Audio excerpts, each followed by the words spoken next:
Disclaimer. हम वाक और अभिव्यक्ति की स्वतंत्रता के बारे में भारतीय संविधान के अनुच्छेद 19 से जो समर्थन करते हैं। उदाहरणों, छवियों और संदर्भों सहित यह वीडियो केवल मनोरंजन, सूचना और शैक्षिक उद्देश्यों के लिए प्रदान किया गया है और चैनल किसी भी अवैध गतिविधियों को बढ़ावा या प्रोत्साहित नहीं करता है। हमारा मकसद केवल समाज जागरूक करना है। जय हिंद दोस्तों, साइमा जैसी जिहादी मानसिकता से ग्रस्त हर एक मोमिन हर कदम पर इंसानियत को शर्मसार करते हैं। दुनिया भर में इसी मानसिकता के चलते आए दिन माहौल बिगड़ता है। साइमा जैसी खुराफाती दिमागी अपंग औरत जिस जगह रहेगी वहाँ कोई भी गैर मुस्लिम अपने आप को सुरक्षित महसूस नहीं कर सकता। ये औरत जब जब किसी एक्स मुस्लिम की लाइव स्ट्रीम में आती है, अरबी कल्ट का भयानक चेहरा खुलकर सामने आता है। और भारत का सबसे बड़ा दुर्भाग्य है, इस गिरी हुई मानसिकता के लोग भारत के हर गली मोहल्ले में बहुत बड़ी तादाद में मौजूद हैं, जिन्हें दुनिया की किसी भाषा में समझाया नहीं जा सकता। ये लोग जिस किताब को पढ़कर या उसका हवाला देकर जो भी कारनामे अंजाम देते हैं, उसको गंभीरता से लेते हुए कुछ कड़े कानूनी कदम न उठाए गए तो भारत के हालात भी पाकिस्तान, अफगानिस्तान और सीरिया जैसे मुल्कों जैसे हो जाएंगे। साइमा जिस तरह के आर्गुमेंट रखती है, इस्लामिक स्कॉलर भी ठीक इसी तरह की बातें करते हैं। इस्लामिक शरिया में जिना करने वाले को तब तक सजा नहीं दी जा सकती जब तक 4 मोमिनों ने उसको जिना करते ना देखा हो। डीएनए का या सीसीटीवी का एविडेंस भी इस्लामिक कानून नहीं मानता। अब सोचने वाली बात यह है, ये अंधा कानून भला किस तरह किसी के साथ इंसाफ कर सकता है। पर यह बात साइमा जैसे दिमागी अपंग को समझ में नहीं आएगी। इनकी नफरत और जाहिलियत को देखते हुए बिना किसी संकोच के कहा जा सकता है कि ऐसे लोगों की इन्हीं की भाषा में समझाया ना गया तो आने वाला समय हमारी पीढ़ी के लिए किसी जहन्नुम से कम नहीं होगा। बैक स्टेज ना करो ना, डरते नहीं हो तो बैक स्टेज क्यों करते हो बार बार? टॉपिक पे बात करो ना, बेशकी क्यों लेती हो टॉपिक पे? तुम ही टॉपिक से इधर उधर जाते हो, जब तुम्हें समझ नहीं आती तो टॉपिक से इधर उधर जाते हो। तुमने कहा पॉलीगैमी नहीं पसंद, हमें सेम सेक्स नहीं माफ पसंद। करना, गुस्से में मैं तीसरे बॉम्ब की तरफ निकल जाता हूँ। हाँ, वो अपनी माँ की बहन के लिए भी निकल जाते होगे फिर तो गुस्से में। मेरी माँ बहन के पास तीसरा बॉम्ब है ही नहीं, वो डराती ही नहीं किसी को। तुम डराती हो, तुम्हारे पास तीसरा बॉम्ब है। अच्छा, वो बेचारे कहते होंगे हमने क्या चीज पैदा की है। बिल्कुल, बहन ने मेरी मुझे नहीं पैदा किया, बहनें तुम्हारे यहाँ पैदा करती है, हमारे यहाँ माएँ पैदा करती हैं। तुम्हारी माँ ही कहती होगी क्या चीज पैदा की है। हाँ। मेरी माँ जो है ना, मेरी माँ प्राउड करती होगी मेरे ऊपर। ओहो हो एक आदमी ऐसा पैदा, मैंने एक बच्चा ऐसा पैदा किया है जिसने पूरी दुनिया के मौलवियों के पिछवाड़े में डंडा किया हुआ है और सब हाय हाय करते घूम रहे हैं। इतना एक मुसलमान औरत मुल्हिद पे प्राउड नहीं कर सकती, चाहे वो बेटा ही हो। समझ आई ना ये बात? इसीलिए तुम उनसे छुप के यहाँ बैठे कुफर के खिलाफ काम कर रहे हो। मैं बोल रहा हूँ पर्सनल मत जाओ, वरना मैं तुम्हारी रसूलुल्लाह के अब्बू का पता पूछ लूंगा तुमसे। तुम जब मुझे कहोगे तो फिर मैं तुम्हारी माँ को लाऊंगी बीच में। तुम एक औरत को जलील करोगे तो मैं उनको लाऊंगी। बिकॉज मेरी माँ यहाँ आकर के मेरे लिए औरत गाली है। पहले सुनो, मेरी माँ यहाँ आकर के तुम्हें गालियां नहीं दे रही है, और मेरी माँ मुसलमान है, as according to your belief also और according to my statement as well। मेरी माँ मुसलमान है और वो तुम्हें यहाँ कर गाली नहीं दे रही है, लिहाजा तुम्हें कोई राइट नहीं बनता उनके बारे में बोलने का। तुम मुझे बोलो, मैं तुम्हें बोल रहा हूँ, मुझे बोलो। या अगर तुम्हारा भाई या तुम्हारा बाप बाहर कहीं मुंह काला करके आ जाए और उसके बदले में कोई आकर के तुम्हारे साथ मुंह काला करे, क्या तुम इसको अग्री करोगे, एक्सेप्ट करोगे? नहीं करोगे ना, क्योंकि वो तुम्हारे बाप की और तुम्हारे भाई की गलती है। तो उन्हीं के साथ होना चाहिए जो तुम्हारे साथ नहीं होना चाहिए, पर तुम यहाँ वही करने की कोशिश कर रही हो। मेरी बात से तुम जा रही हो मेरी माँ पर, जिसका कोई मतलब नहीं है यहाँ पर। और मेरी माँ अगर तुम सुन रही हो ना, अगर मेरी माँ तुम सुन रही हो तो देख लो, ये वो सुअर के बच्चे हैं और ये वो शैतान है, वो गाली देने वाले भी जो मुसलमान मोमिन आते हैं, और ये इस तरह की ये ब्रेंडेड दिमागी अपंग ज़ोंबी मोमिना भी। ये इनके जैसे लोगों के लिए आपने अपने लगते जिगर को, अपने उस बेटे को जिसको आपने 9 महीने पेट में रखा, आपने त्याग दिया इन जैसे सूरों की वजह से, इन जैसे सूरों के लिए। और इनके दिल में आपके लिए क्या इज्जत है? एज आफ्टर बीइंग अ मुस्लिम, मेरी माँ, मेरे लिए मेरा खुदा भी आप हो, मेरे लिए मेरा भगवान भी आप हो, मेरा अल्लाह भी आप हो, मेरा नबी भी आप हो। मैं जिंदगी में कभी आपके बारे में कुछ गलत सोच भी नहीं सकता मेरी माँ, लेकिन ये आपके वो मुसलमान भाई और बहन है जो आकर के आपको गालियां देते हैं। देख लो आप ये वीडियो, भेज दूंगा मैं काट करके मेरी माँ को, ये भेज दूंगा तुम्हारा स्पेशली। अब मेरी बात कट ना करना, बैक स्टेज ना करना, पर्सनल मत बोलना, टॉपिक पे बात। पर्सनल नहीं बोल रही। अगर आंटी जी आप सुन रही हैं ना, तो आपके बेटे को सही सबक पढ़ा रही हूँ और राह रास्त पे लाने की कोशिश कर रही हूँ, जो आपको करना चाहिए था थप्पड़ मार के इसको। वे तुम्हारा अल्लाह नहीं कर सकता, समझ रहे हो? हिदायत देने वाला तुम्हारा अल्लाह होता है, तुम्हारा अल्लाह नहीं कर सकता ये काम। तुम्हारी क्या औकात है बे? अल्लाह को बोलो ना, करे, करके दिखाए। अल्लाह के ऊपर से भरोसा चला गया क्या? तुम्हारे घर वाले तुम पे शर्म महसूस कर। इंसान हिदायत दे सकता है? पहले ये बताओ, इंसान हिदायत दे सकता है? तुम कुफरी तो वाली चुप बात करो कर रही हो? चमचे, ये नहीं, इंसान हिदायत दे सकता है क्या? पहले ये बताओ। कुफरी अल्लाह बातें कर उन रहे हो? लोगों को हदायत देता है जो पाना चाहते हो, जो पाना ही ना चाहते हो उनको अल्लाह नहीं देता। तो अगर तो अल्लाह अगर नहीं मैं देता तो पाना ही नहीं चाहता हूँगा तो तुम मुझे कैसे राय रास्त पे लाओगे? इसीलिए नहीं मिल रही ना, इसीलिए तो नहीं मिल रही। चाहिए नहीं मुझे, इसलिए नहीं मिल रही। चाहिए नहीं इसीलिए नहीं मिल रही, तो फिर सवालों के जवाब लेने का क्या फायदा लोगों से? नहीं, मैं नहीं ले रहा सवालों का जवाब। तुम्हें किसने बोला मैं सवालों का जवाब लेने आता हूँ यहाँ? रोज तो पूछ। अच्छा तो फिर ना, मैं तो बजाने आता हूँ तुम्हारी, सवालों का जवाब लेने नहीं आता। मैं तो तुम्हारी बजाने आता हूँ, मैं तो अल्लाह रसूलुल्लाह के बजाने आता हूँ, जवाब लेने नहीं आता। झूठ बोल के। हाँ, झूठ बोल रहा हूँ? मैं सच बोल रहा हूँ भाई। अरे हम तो तुम्हारी लेना ही नहीं चाहते, तुम देने आ जाती हो। अरे वो जवाब, ये इस चमचे को तो चुप करा लो। अरे एक बात बताओ, हम तुम्हारी लेना नहीं चाहते, तुम देने क्यों आ जाती हो रोज रोज? जवाब। तुम अपनी बहन की जाके लो फिर चमचे। अरे जवाब पूछ रहा हूँ। कितना गंदा देखो सिद्धार्थ भाई, इसका सोच कितना गंदा है देखो। मैं जवाब की बात कर रहा हूँ। अब अपनी बकवास। इच्छामृत्यु भाई रुको एक मिनट, इच्छामृत्यु भाई रुको एक मिनट, मैं आपको बैक स्टेज कर रहा हूँ। आप अपना हाथों को जरा 2 मिनट आराम दो जरा।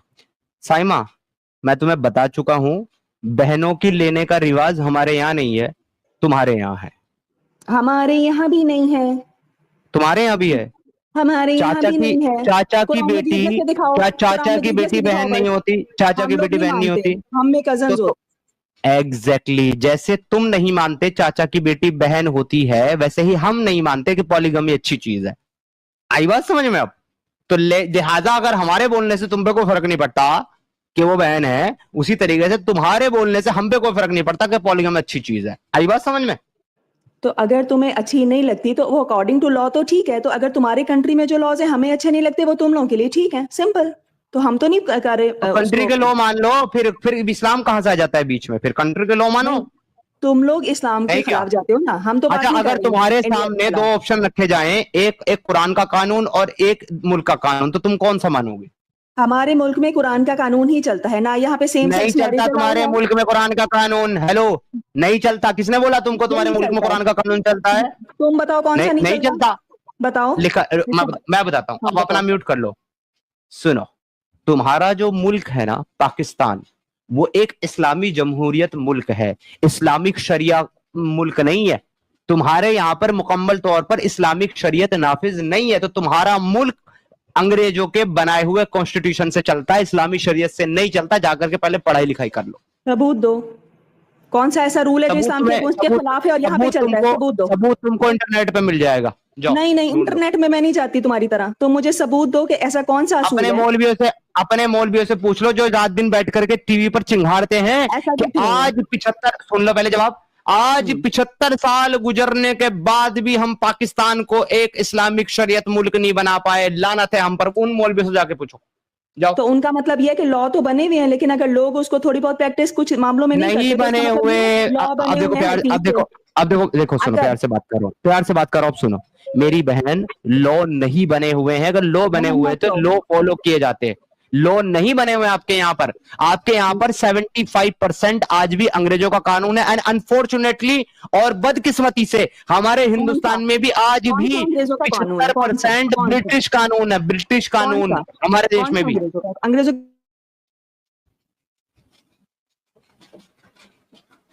आवाज चली गई तुम्हारी। पाकिस्तान में कौन सी चीजें अंग्रेजों के कानून वाली, मुझे ये बताओ। ओ भाई, जाके कॉन्स्टिट्यूशन पढ़ लो ना अपना। जवाब में फंस गए तो फिर हवा में बातें ना उड़ाओ, सबूत दो। देखो साइमा, सुनो मेरी बात। जब मैं ये कह रहा हूं आपका 75% कॉन्स्टिट्यूशन आज भी ब्रिटिश का कॉन्स्टिट्यूशन फॉलो करता है, और सिर्फ आपका ही नहीं, हमारा इंडिया का भी कॉन्स्टिट्यूशन आज भी 75% ब्रिटिश रूल्स रेगुलेशन पे चलता है। तो आप जाकर के इस बात की तस्दीक करो, पढ़ाई लिखाई करो, और जब कंफर्म हो जाओ फिर आना मेरे पास। पहले तुम पढ़ाई लिखाई करो और वो रूल ढूंढ के बताओ, लॉ जो इस्लाम के अगेंस्ट हो रहा है हमारे मुल्क में, फिर मैं बताऊंगी। अगेंस्ट की बात नहीं हो रही है। आपके इस्लाम का कानून ये है कि अगर कोई, मैं बताता हूं, आपके इस्लाम का कानून ये है कि अगर एक मर्द और एक औरत जिना करें तो उनको जमीन में गाड़कर संसार करना है। बताओ कितने लोगों को मारा जाता है तुम्हारे यहाँ? ये पुराना कानून था, अब ये कानून नहीं है, अब इसके लिए वो आ गई है, सजा आ गई है। अब कौन सा कानून आ गया? एक मिनट, इस्लामिक शरीयत का कानून यही है। इस्लामिक शरीयत में दूसरा कानून दिखा दो, उसमें सजा आ गई है, कैद की सजा है। अरे दूसरा कानून दिखाओ इस्लामिक शरीयत में जो इसकी जगह पर है, दिखाओ, शो मी। अरे भाई आजकल के दौर में 70 कोड़े थोड़ी मारेंगे। अबे बेवकूफ इंसान, आजकल के दौर में दुनिया का कानून चलता है, इंसानों का बना हुआ कानून चलता है, तुम्हारे अल्लाह का कानून नहीं चलता। तुम्हारे अल्लाह का कानून यही कहता है कि उनको कोड़े लगाओ और उनको संसार करो। आई बात समझ में? तो कोड़े लगाने जितनी सजा मुकर्रर कर दी गई है प्रिजन की। अरे भाई सैयब किसको कहते हैं? सैयब, पहले सैयब बताओ किसको कहते हैं? मैं नहीं बता रही, मैं तुम्हारे हर सवाल का जवाब नहीं दूंगी। बताने नहीं पता होगा तो बताओगी ना। तो पहले तुम बता दो। अभी तुमने कहा मैं बताऊंगा, अगर तुम ये कहोगी कि मुझे नहीं पता, फिर मैं बताऊंगा। सैयब किसको कहते हैं? सैयब नहीं पता, ओके, सबर करो। सैयब नहीं पता तो तुम्हें ये मैं इस्लामिक कानून का बता दूं? नहीं, तुम्हें अगर इस बात पे बात करनी है कि इस्लामिक कानून तुम्हारे पाकिस्तान में है कि नहीं है, और तुम्हें जो है रज़म के कानून पे बात करनी है, तो तुम्हें उसकी टेक्निकलिटीज पता होना चाहिए। और उसी की टेक्निकलिटीज में एक टेक्निकलिटीज है सैयब। सैयब किसको कहते हैं वो बता दो। सैयद सीन ये दाल। सैयद नहीं, सैयब किसको कहते हैं? सैयब मुझे नहीं पता। तुम्हें तो उम्मी का मतलब नहीं पता था, उम्मी माँ वाला बना के बैठे थे, मुझे तुम टेस्ट ले रहे हो। मुझे क्या पता है क्या नहीं पता वो छोड़ो, तुम अपनी नॉलेज का मुजाहरा करो। सैयब किसको कहते हैं? नहीं पता ना? चलो तुम्हारे स्कॉलर के मुंह से सुनाता हूं तुमको। तुम्हारी डेफिनेशन कुछ और होनी है वैसे, चलो बताओ। मेरी डेफिनेशन नहीं, तुम्हारे स्कॉलर की डेफिनेशन सुनाता हूं, रुको। ये देखो, अब ध्यान से सुनना, मैं लेकर आता हूं। मेरी छोड़ दो, मैं अपनी कुछ नहीं दूंगा। ये लो, ये है तुम्हारे असीम अल हकीम, जो यहाँ पे फॉर्निकेशन, एडल्ट्री। बैसाखी तुम ले रहे हो। क्या तुमने मेरे साथ पाकिस्तान के कानून के ऊपर बात करी या नहीं? क्या मैंने तुमको एग्जाम्पल के तौर पे रज़म का एग्जाम्पल दिया कि नहीं दिया, जो तुम्हारे आज पाकिस्तान में फॉलो नहीं होता? तुमने कहा एक कानून बताओ जो पाकिस्तान में शरीयत के खिलाफ है। मैं बता रहा हूँ शरीयत क्या कहती है, उसके खिलाफ तुम्हारा कानून है। अब तुम सुनो, मेरे मुंह से नहीं सुनो, अपने स्कॉलर के मुंह से सुनो क्या कहते हैं तुम्हारे स्कॉलर, ठीक है? ये है असीम अल हकीम, जो कि बात कर रहा है एडल्ट्री और फॉर्निकेशन के टॉपिक के ऊपर। ये तुमको बताएंगे सैयब किसको कहते हैं। Listen, as in Surah Al-Furqan. However, the punishment differs. So if a person fornicates, this means that he is not married and was not married before. And this is sort of called in Islam as a virgin. So a man or a woman who has not married in their life, they're considered to be virgins. Even if they committed adultery or fornication many times, still, they're still classified as virgin. ये कह रहा है कि अगर किसी की शादी नहीं हुई है जिंदगी में एक मर्तबा भी, तो चाहे उसने जितनी बार जिना किया हो या जितनी बार फॉर्निकेशन किया हो, उसको हम वर्जिन कंसीडर करते हैं। अब आगे ये सही बताएगा सैयब किसको। Because in Islam we have virgin and we have thayyib. सैयब, did you heard the word सैयब? We have virgin and we have सैयब। अब ये बताएगा सैयब किसको कहते हैं। A thayyib is a woman, usually a person who is either married, has been married, whether divorced, widowed, or still married. He's considered to be a thayyib. जिसकी एक बार भी शादी हो गई है, चाहे डिवोर्स हो गया, चाहे वो बेवा हो गई या उसकी बीवी मर गई, जिसकी एक बार जिंदगी में शादी हो गई, चाहे उसकी बीवी अब जिंदा है या नहीं है, इट डजंट मैटर, उसको सैयद कहा जाता है। और ये मैं तुमको क्यों पूछ रहा था, क्योंकि फॉर्निकेशन की, एडल्ट्री की सजा देने के लिए दो टर्म होती है, एक होती है वर्जिन, एक होती है सैयद, और दोनों के लिए अलग अलग पनिशमेंट है। तो इसको हम लोग ये कहते हैं विदाउट मैरिज और आफ्टर मैरिज। हाँ जी, विदाउट मैरिज और आफ्टर मैरिज, जिसको आफ्टर मैरिज कहते हैं ना, उसी को सैयद कहते हैं। अब आगे तो आफ्टर मैरिज, आगे In Islam, if a virgin commits fornication and अरे रुक जा भाई बहन, डिनाई किया तुमने, अब सुन लो। are caught or is caught red-handed, and red-handed means that 4 male Muslim witnesses saw the actual act and they can graphically describe what they had seen, specifically in detail. Or a person confesses.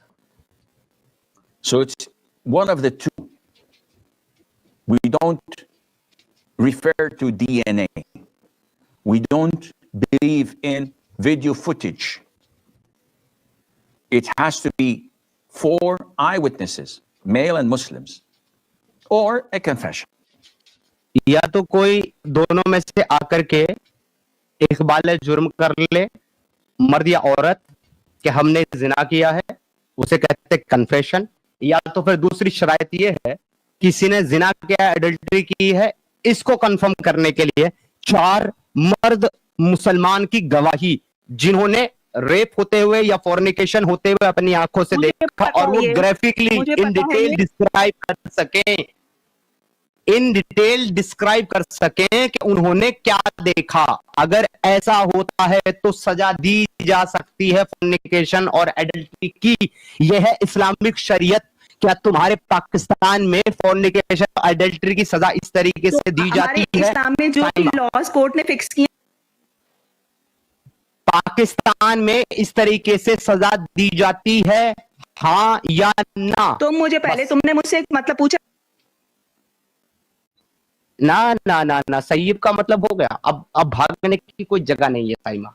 अब तो बस ये साबित करना है कि हाँ, इस्लाम, पाकिस्तान जो है वो एक इस्लामिक ममालिक है जो इस्लामिक शरीयत पे चलता है।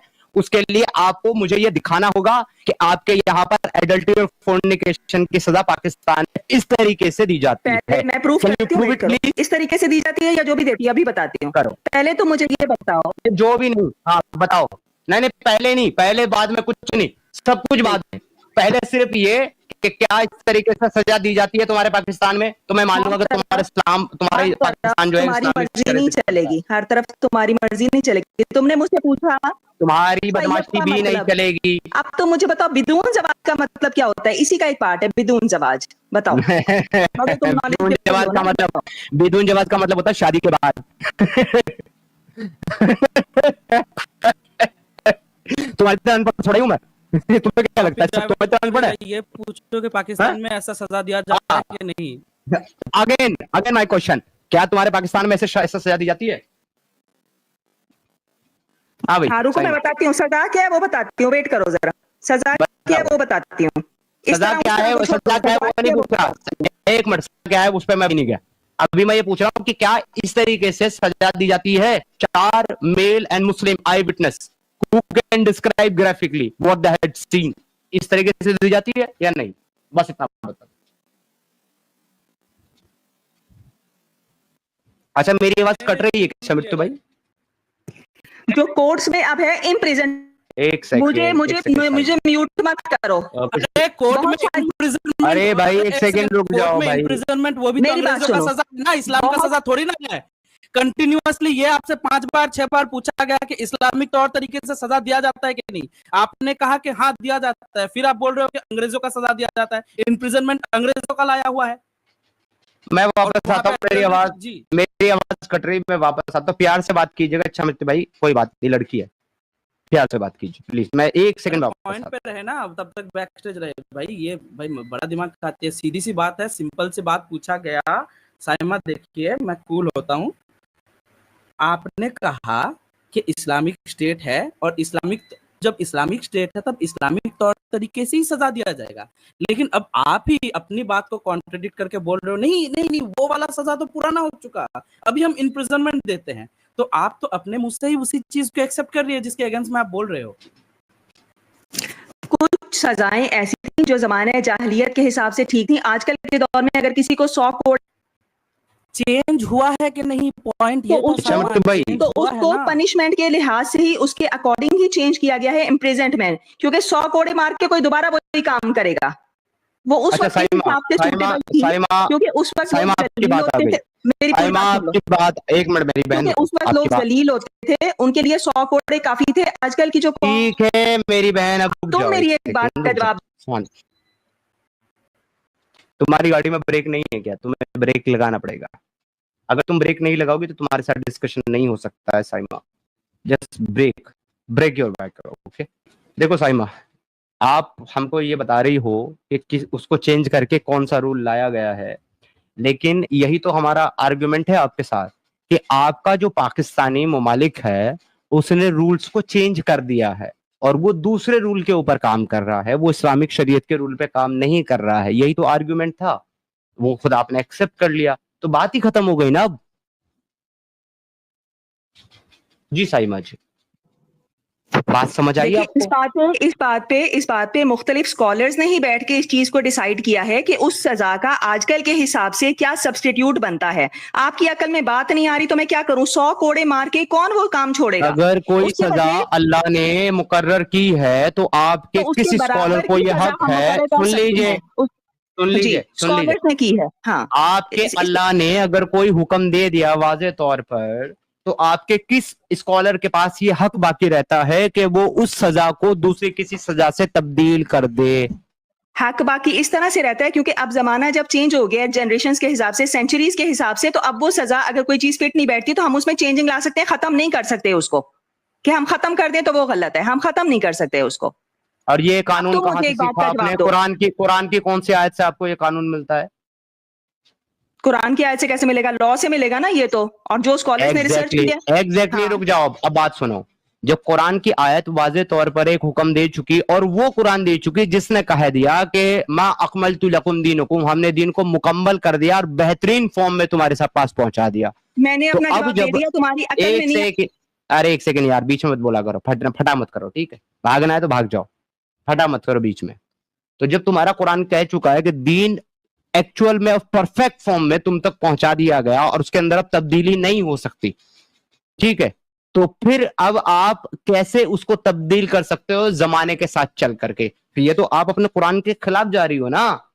और आपके स्कॉलर जी खिलाफ नहीं जा रहे। कुछ चीजों में स्कॉलर जब मिलके बैठते हैं कि अब इस टाइम के हिसाब से अगर कोई चीज अल्लाह से बड़े हैं तुम्हारे स्कॉलर? अल्लाह से बड़े हो गए क्या? अल्लाह ने ये कुरान में कहा है कि औलिया कराम पे कौन सी आयत में कहा है कि तुम वक्त के साथ मेरे हुक्म को बदल दो? अल्लाह ने कौन सी आयत में कहा है? अल्लाह ने कौन सी आयत में आपके स्कॉलर्स को यह हक दिया है कि तुम वक्त बदलने के साथ मेरा हुक्म बदल दो और मेरा कानून बदल दो? बस वो हुक्म बदलना नहीं कहते। अल्लाह ने कहा नबी, औलिया और उसके बाद चौथे नंबर पर अगर नमाज में 2 रकात, सुनो, अगर फजर की नमाज में 2 रकात होती है, किसी को तो बोलने लो फिर। अगर फजर की नमाज में 2 रकात होती हैं और तुम उसकी जगह 3 रकात पढ़ करके ये कहो कि हालांकि ये जमाना दूसरा है तो अब लिहाजा 3 पढ़ सकते हैं या 1 पढ़ सकते हैं, और हमने नमाज को खत्म तो नहीं किया, पढ़ तो रहे हैं, बस उस वक्त 2 थी, अब हम 3 पढ़ रहे हैं या 1 पढ़ रहे हैं, तो क्या ये तुम्हारा आर्गुमेंट सही होगा? बेवकूफ आदमी हर चीज में नहीं है ना, हर चीज में नहीं कर। और बेवकूफ है तू, क्योंकि तेरे मोहम्मद ने तुझे आधी अकल कहा है, मुझे नहीं। As a male, as a मर्द मैं पूरी अकल का हूं और मेरे सामने तू आधी अकल है, क्योंकि तेरा कुरान सूरह अल बकरा के अंदर तुझे आधी अकल कहता है, तेरे नबी ने हदीस नंबर सही बुखारी 304 में तुझे आधी अकल कहा है। तो बेवकूफ मैं नहीं हूं, बेवकूफ तू है अकॉर्डिंग टू योर इस्लाम, जिसको तुम डिफेंड कर रही हो। उस आधी अकल का मतलब क्या है तुम्हें ये भी नहीं पता, मैं बताती हूं। उस आधी अकल का मतलब है साइमा, नेक्स्ट सॉरी बट उस आधी अकल का मतलब है साइमा, उस आधी अकल का मतलब, उस आधी अकल की तफसीर ये है कि औरतें इमोशनल होती हैं और इमोशन से सोचती हैं, ये मतलब है। क्या इमोशन? एक मिनट, इमोशन कहाँ होते हैं? इमोशन दिमाग में होते हैं, और ये फैक्ट है। इमोशन दिमाग में होते हैं, पहले तो तुम ये कंफर्म करो। इमोशन दिमाग में होते हैं क्या? ताकि मैं तुम्हारी आर्गुमेंट मानूं कि वो आधी अकल इसलिए क्योंकि वो इमोशनल होती हैं। क्या इमोशन दिमाग में होते हैं? यहाँ पे आधी अकल का मतलब इमोशनल है। हाँ, तो क्या इमोशन दिमाग में हो? एक मिनट, इमोशन दिमाग में होते हैं? किस बात को? अरे यार हाँ या नाम जवाब दो, साइंस के हिसाब से नहीं, इस्लाम के हिसाब से पूछ रहा हूँ। साइंस को साइड में रखो, साइंस का इस्लाम का कोई लेना देना नहीं। क्या इमोशन दिमाग में होते हैं? इस्लाम ने जो बात बहुत पहले कह दिया, साइंस ने उसको अप्रूव किया कि इमोशन से सोचती है। मैं कह रहा हूँ क्या इमोशन दिमाग में होते हैं? तुम्हें कुछ सुनने में मसला है या तुम जवाब जानबूझ करके नहीं देना चाहती? जो मैंने जवाब दे दिया था, और जो तूने जवाब दिया है उसी पे काउंटर क्वेश्चन पूछ रहा हूँ, उसी पे पूछ रहा हूँ। तुमने कहा आधी अकल इमोशनल तौर पर कहा गया है, तो क्या इमोशंस दिमाग में होते हैं? जी साइमा। और अब मैं तेरे जैसे बदतमीज के लाइफ में गलती करती, मुझे लगता है तू सुधर। गो टू हेल, ब्लॉक कर देता हूं तेरे को, चल दोबारा ताकि ना आए, जा। अच्छा, मैं बस एक चीज शॉर्ट में सिद्धार्थ भाई दिखा दूं कि इसमें जो क्लेम करके गया वो सुन रही होगी बाहर से, तो ये जो साइंस का नाम लेके वो बोंगिया मारते हैं ना, देखिए क्लियरली मेंशन है कि नो वुमेन्स आर नॉट, देखिए inherently more emotional then main, ठीक है। औरतों का ब्रेन और औरतों इनहेरिट, मतलब ये इमोशंस जो हैं, कोई भी मतलब पर्सन, औरत हो मर्द हो, ये इनहेरिटली ज्यादा कम नहीं होता है। ये इमोशंस, ये चीजें बनते हैं उसके अपब्रिंगिंग से, कैसे माहौल में वो रहते हैं, इस वजह से। लेकिन इनहेरिटली किसी भी औरत का इमोशन मर्द से ज्यादा होता है, ये साइंटिफिकली कहीं से प्रूवन नहीं है। जी सिद्धार्थ भाई प्लीज। भाई ये एक दिमागी अपंग इंसान है, ये एक जिहादन है, ये एक ज़ोंबी है। और मैं कहता हूं इसके रसूल अल्लाह ने और इसके अल्लाह ने इसके जैसी औरतों के बारे में बिल्कुल सही कहा है कि ये आधी अकल होती हैं। समीर भाई, इस्लाम में चोर की सजा क्या है? हाथ काटना भाई। अरे मानेगी नहीं बहुत ना, सारी, बोले कि बदल दिया। ना बहुत सारी हैं बहुत सारी हैं, लेकिन मेन जो है वो हाथ काटना है। हाँ, इनसे पूछ लो कि इस्लाम में क्या हाथ काटे जाते हैं क्या? पाकिस्तान में पाकिस्तान में इस्लाम में हाथ काटे जाते, पाकिस्तान में काटे जाते हैं। मतलब एक भी आर्गुमेंट का सही से जवाब नहीं दिया भाई, एक आर्गुमेंट का। क्या है भाई, मेरे को तरस आता है सिद्धार्थ भाई इनके घर वालों पर, इनके फ्यूचर हस्बैंड पे यार। बहुत बहुत दया आती है सिद्धार्थ भाई। नहीं सॉरी सिद्धार्थ भाई, एक गलतफहमी दिमाग से निकाल दो। फ्यूचर हस्बैंड मत बोला करो, प्रेजेंट हस्बैंड बोला करो। शादीशुदा है वो। अच्छा। वहां 15 की नहीं बचती, ये 21 की कैसे बचेगी भाई? ओ भाई। तो देखा दोस्तों, यही है असली इस्लाम। आपने अभी तक हमारे चैनल को सब्सक्राइब नहीं किया है तो प्लीज़ कर लें, साथ में बेल बटन भी दबा दें, जिससे हमारी आने वाली वीडियो लगातार आप तक पहुंचती रहे। हम आगे भी इसी तरह इस्लामिक कल्ट को आपके सामने पेश करते रहेंगे। वीडियो अच्छा लगा हो तो लाइक, शेयर और कमेंट जरूर करें। इस्लामिक कल्ट से बचें, अपना ख्याल रखें। जय हिंद, वंदे मातरम।